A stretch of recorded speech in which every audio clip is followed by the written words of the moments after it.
Malaysia ১৩টি রাজ্য এবং ৩টি ঐক্যবদ্ধ প্রদেশ নিয়ে গঠিত দক্ষিণ পূর্ব এশিয়ার একটি দেশ। দেশটির রাজধানী শহর কুয়ালালামপুর আর ফেডারেল সরকারি রাজধানী পুত্রজায়া। দেশটির সরকারি নাম ফেডারেশন অফ মালয়েশিয়া। দক্ষিণ চীন সাগর দ্বারা দেশটি দুই ভাগে বিভক্ত, এশিয়া উপদ্বীপ এবং পূর্ব মালয়েশিয়া। মালয়েশিয়ার স্থল সীমান্তে রয়েছে থাইল্যান্ড, ইন্দোনেশিয়া এবং ব্রুনাই। এর সমুদ্র সীমান্তে রয়েছে সিঙ্গাপুর, ভিয়েতনাম ও ফিলিপাইন মতন দেশগুলি।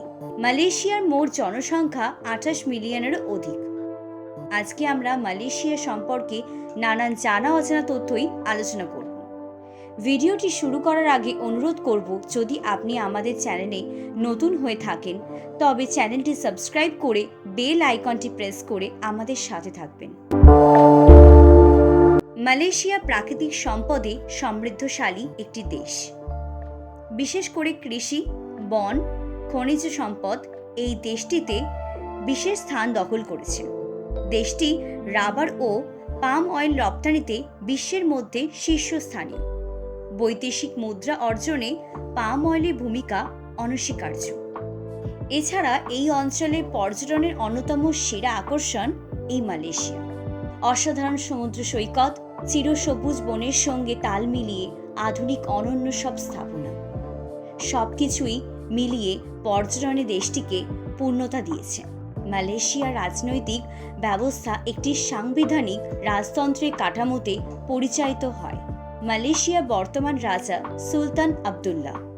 রাজা পঞ্চম সুলতান মোহাম্মদের পদত্যাগের পর সুলতান আবদুল্লাহ সুলতান আহমদ শাহ নতুন রাজা হিসাবে নির্বাচিত হন। মালয়েশিয়ার দশম প্রধানমন্ত্রী আনোয়ার ইব্রাহিম।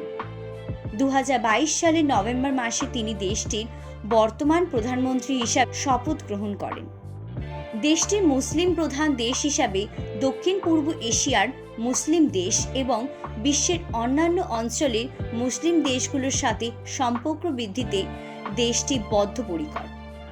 এছাড়াও ভূ রাজনৈতিক প্রেক্ষাপটে জাতীয় সম্পদ বা জাতীয় যে কোনো ইস্যুতে মালয়েশিয়ার ভূমিকা অত্যন্ত দৃঢ়।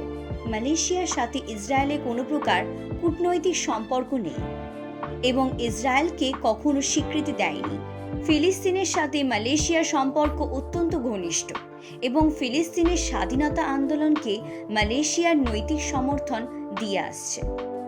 দখলদার ইসরায়েলি সৈন্যদের সকল প্রকার নির্যাতন, আক্রমণ এবং ফিলিস্তিনের প্রতি ইসরায়েলের দমন পীড়নমূলক নীতিকে মালয়েশিয়া সুস্পষ্টভাবে প্রতিবাদ জানিয়ে আসছে।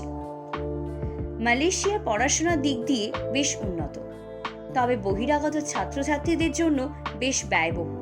মালয়েশিয়ার সরকারি ভাষা মালয় ভাষা। এখানকার অর্ধেক সংখ্যক লোক মালয় ভাষাতেই কথা বলে। মালয়েশিয়াতে আরও প্রায় ১৩০টি ভাষা প্রচলিত। এদের মধ্যে চীনা ভাষার বিভিন্ন উপভাষা, বুগিনীয় ভাষা, দায়াক ভাষা, জাভানীয় ভাষা এবং তামিল ভাষা উল্লেখযোগ্য। এখানকার বিভিন্ন জাতিগোষ্ঠীর মানুষ নিজ নিজ ভাষায় কথা বলে। মালয়েশিয়া একটি ধর্মনিরপেক্ষ রাষ্ট্র হলেও ইসলামদের এটি একটি আনুষ্ঠানিক ধর্ম। মালয়েশিয়ার মোট জনসংখ্যা প্রায় ৬৩% ইসলাম ধর্মাবলম্বী। পাশাপাশি ১৯.৮% লোক বৌদ্ধ, ৯.২% লোক খ্রিস্টান, ৬.৩% লোক হিন্দু এবং বাকিরা অন্যান্য ধর্ম পালন করে থাকে। সকল ধর্মের মানুষ নিজ নিজ ধর্মীয় আচার আচরণ পালন করার স্বাধীনতা ভোগ করতে পারেন এখানে। নানান ধর্ম, বর্ণ এবং সংস্কৃতির মানুষের অবস্থানের ফলে এখানকার খাবারও বেশ বৈচিত্র্যময়। মালয়, চাইনিজ এবং ভারতীয় নানান ধরনের খাবার বিভিন্ন রেস্তোরাঁ এবং রাস্তার বিভিন্ন স্টলে খুব কম দামে পাওয়া যায়। এছাড়া রয়েছে মধ্যপ্রাচ্য এবং থাইল্যান্ডের খাবার। খেলাধুলার দিক থেকে মালয়েশিয়ার সবচেয়ে জনপ্রিয় খেলা ফুটবল। মালয়েশিয়ার জাতীয় খেলা ব্যাডমিন্টন।